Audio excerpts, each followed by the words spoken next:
नई टिहरी जिला मुख्यालय में बोरादी में उत्तराखंड सहयोग संघर्ष समिति की ओर से बैठक की गई, जहां पर सभी लोगों ने बैठक में निर्णय लिया कि सरकार आगामी 9 नवंबर तक उत्तराखंड में भू कानून और निवास नियमावली को लागू करने के बड़ा जन आंदोलन किया जाएगा, जिसकी शुरुआत उत्तराखंड के गांधी इंदिरामणि बडोनी की भूमि टिहरी जिला मुख्यालय से की जाएगी।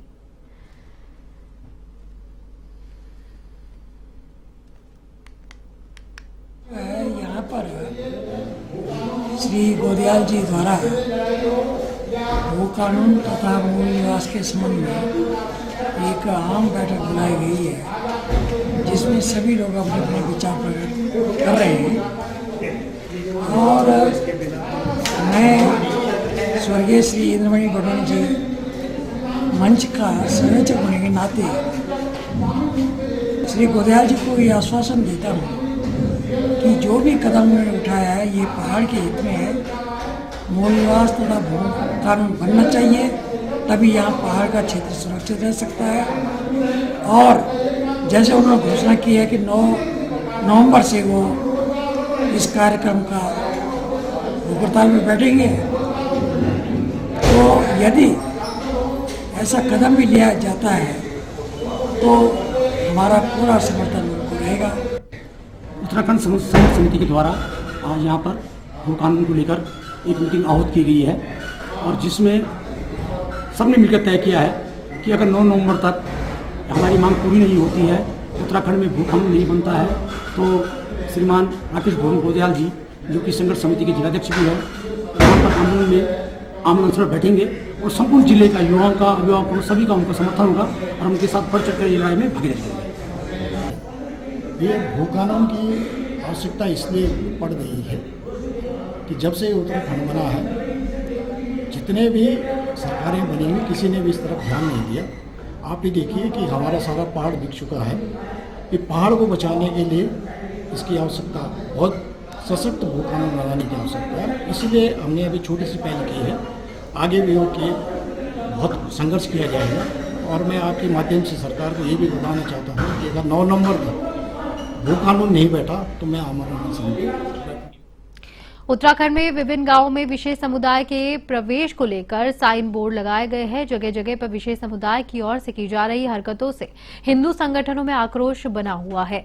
वहीं पिछले दिनों चमोली जिले के नंदप्रयाग में नाई की दुकान चलाने वाले विशेष समुदाय के व्यक्ति ने हिंदू लड़की के साथ छेड़खानी की, जबकि श्रीनगर गढ़वाल में विशेष समुदाय के नाई फर्जी फेसबुक आईडी बनाकर हिंदू लड़कियों को बहला फुसलाकर भगाने का काम कर रहे हैं। इसके साथ ही केदार घाटी से भी आए दिन विशेष समुदाय की आबादी बढ़ती जा रही है, जहां पर भवन बनाने को लेकर सैलून, सब्जी बेचने और केदारनाथ पैदल पड़ाव में घोड़े खच्चर मजदूरी का कार्य भी विशेष समुदाय के लोग ही कर रहे हैं।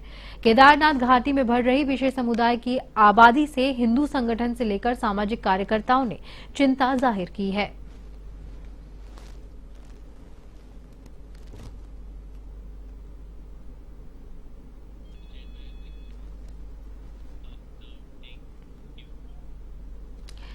खबरों में आगे बढ़ेंगे, जहां पर खबर सामने आ रही है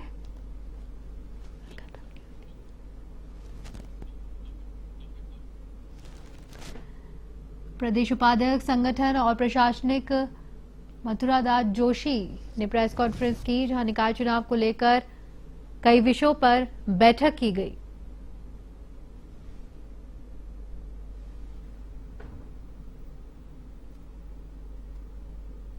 आगामी 10 सितंबर को कांग्रेस के नवनियुक्त सह प्रभारी सुरेंद्र शर्मा पार्टी मुख्यालय में बड़ी बैठक करेंगे। इसको लेकर जानकारी दी गई। पार्टी के प्रदेश उपाध्यक्ष संगठन और प्रशासनिक मथुरादास जोशी से ज्यादा जानकारी देते हुए बताया कि सह प्रभारी का 10 सितंबर को कांग्रेस मुख्यालय में आगमन होगा। इसके पश्चात वे कई विषयों पर बड़ी बैठक करेंगे, जिसमें निकाय चुनाव से संबंधित चर्चा की जाएगी। इसके अलावा केदारनाथ उपचुनाव को लेकर भी बैठक में विस्तार से चर्चा की जाएगी।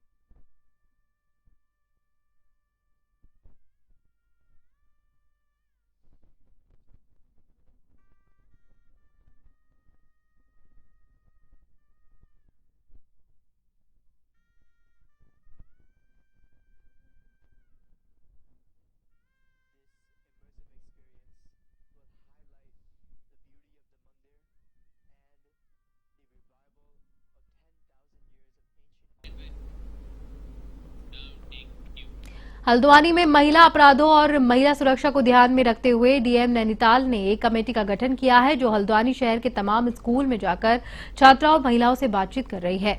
इस दौरान ये सामने निकल कर आया कि हल्द्वानी शहर के 18 पॉइंट ऐसे हैं जहां छात्राओं, लड़कियों और महिलाओं को जाने में असुरक्षा महसूस होती है और उन्हें डर लगता है। अलग अलग स्कूल, कॉलेज में जब छात्राओं से बात की गई तो इस बात का खुलासा हुआ कि सबसे ज्यादा असुरक्षित स्थान ऑटो स्टैंड है। ऑटो स्टैंड पर अक्सर महिलाओं के साथ में छेड़छाड़, गंदे कमेंट जैसी घटनाएं सामने आती है।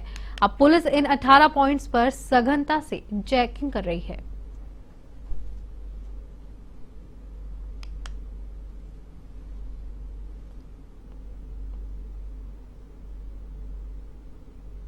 लोगों ने देखा होगा कि पिछले 4-5 दिन में हमने जो ऐसे इंस्टीट्यूट है जहाँ पर महिलाएं, बच्चे और ये लोग किसी कामकाज के लिए या शिक्षण संस्थाओं में जा रहे हैं, वहाँ पे जब ये लोग निकल रहे हैं तो ये जो बाहर रोड पे खड़े लोग हैं, एंटी सोशल एलिमेंट, इनको परेशान नहीं करें। इसको निवारण करने के लिए हम लोगों ने कुछ स्कोर्स बनाए हैं जो ऐसे टाइम में मौजूद रहेंगे और शिक्षण संस्थानों के पास में या ऐसे कार्य संस्थानों के पास में कोई महिलाओं को परेशान करता है तो उनके खिलाफ आवश्यक कार्रवाई करें। रानीखेत में कदली वृक्ष आमंत्रण और शोभा यात्रा के साथ 134वें मां नंदा सुनंदा महोत्सव का शुभारंभ हो गया है, जहां राय स्टैंड स्थित विमल भट्ट के माधव कुंज से पूजा अर्चना के बाद बैंड बाजे के साथ धूमधाम से कदली वृक्षों को लगाया गया।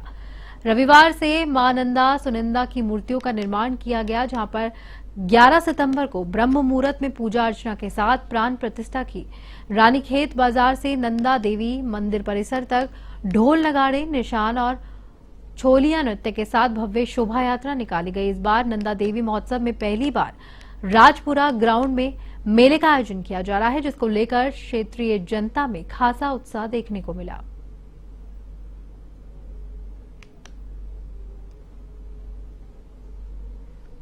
नंदा देवी महोत्सव की शुभकामनाएं हैं। आज नंदा देवी जी को की कदली यहाँ से जारी है, प्रतिष्ठित उनको किया जाएगा और रानीखेत का सौभाग्य है कि 134वां ये अवसर है जब रानीखेत में नंदा देवी को प्रतिष्ठित किया जाएगा, पूजा अर्चना होगी।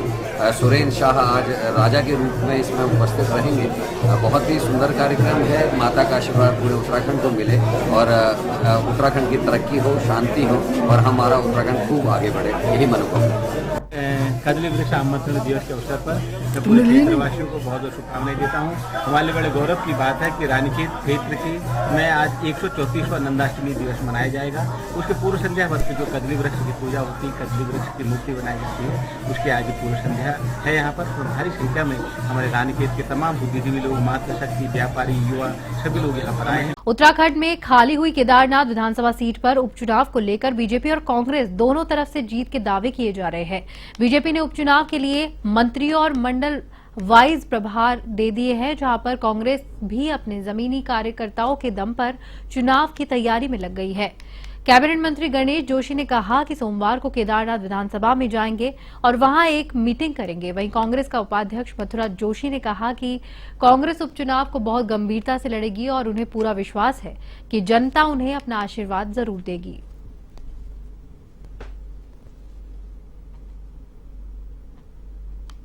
मंडल दिया है, मुझे भी एक मंडल दिया गया है। कल 11 बजे उसकी बैठक है। इस प्रकार से हम अपनी रणनीति बनाएं, उन विषयों पर चर्चा होगी। हमारे प्रधानमंत्री जी वहां पर होंगे और हमारा पूरा लक्ष्य वो है, क्योंकि हमारी परंपरागत सीट है और मोदी जी ने जितना केदारनाथ के लिए किया है, आज केदारनाथ को आपदा के बाद सजाने संवारने का काम अगर किया है तो देश के प्रधानमंत्री नरेंद्र मोदी जी ने किया है। उन्हीं के प्रचन्यों पर चलते हुए माननीय धामी जी भी लगातार, अभी देखो आपदा हुई थी उसके तुरंत बाद मौके पर पहुंच गए थे।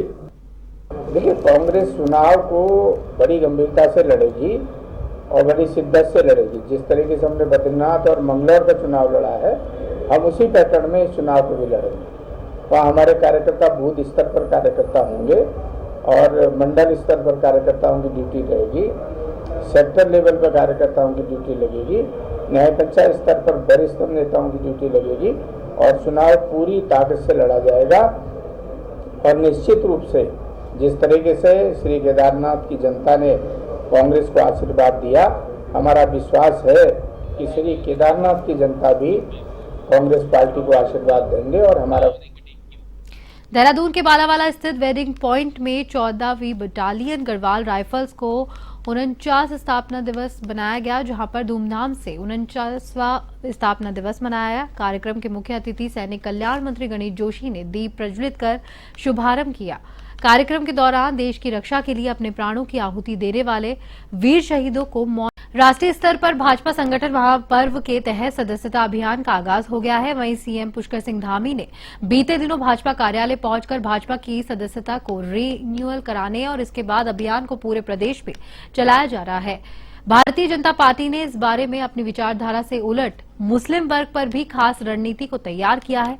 भारतीय जनता पार्टी मुस्लिम समुदाय के लोगों को भाजपा की सोच से जोड़ना चाहती है। खास बात यह है कि पार्टी अपनी इसी रणनीति की बदौलत एक बड़े लक्ष्य को पूरा करने का भी दावा कर रही है। उत्तराखंड में करीब 17 लाख मुस्लिम समाज के लोग निवास कर रहे हैं, जिनमें से फिलहाल पार्टी ने करीब 1 लाख अल्पसंख्यक समाज के लोगों को जोड़ने का लक्ष्य रखा है।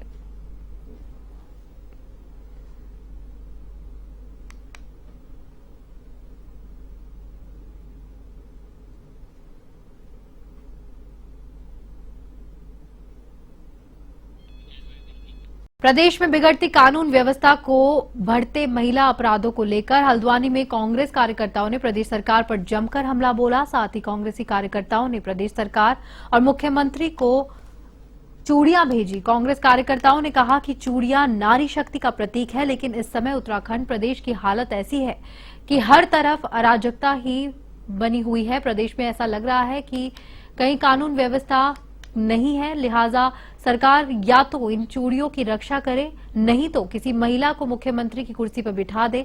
वहीं हल्द्वानी के बुद्ध पार्क में अनुसूचित जाति के लोगों ने अपराधों को लेकर 1 घंटे तक मौन व्रत रखा। विरोध में शामिल विधायक सुमित हृदयेश ने कहा कि प्रदेश के अंदर पिछले दिनों में जितने भी अपराध हुए हैं उन पर अपराधी भाजपा के कार्यकर्ताओं की संलिप्तता रही है, जहां पर प्रदेश सरकार इन सब अपराधियों को बचाने की कोशिश कर रही है।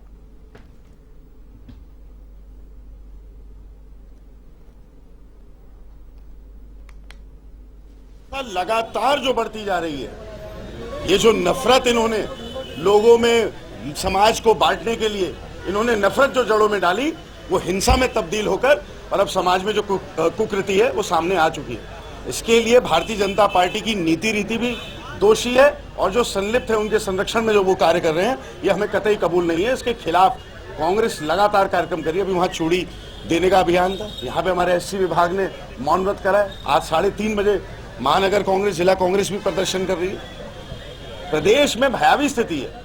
मैं तेरी रक्षा करूंगा। पिता कन्यादान करता है, कहता है ठीक है मेरी बेटी है, जरूर मैं तेरी रक्षा करूंगा, और दान के रूप में सौंपता है अपनी बेटी को।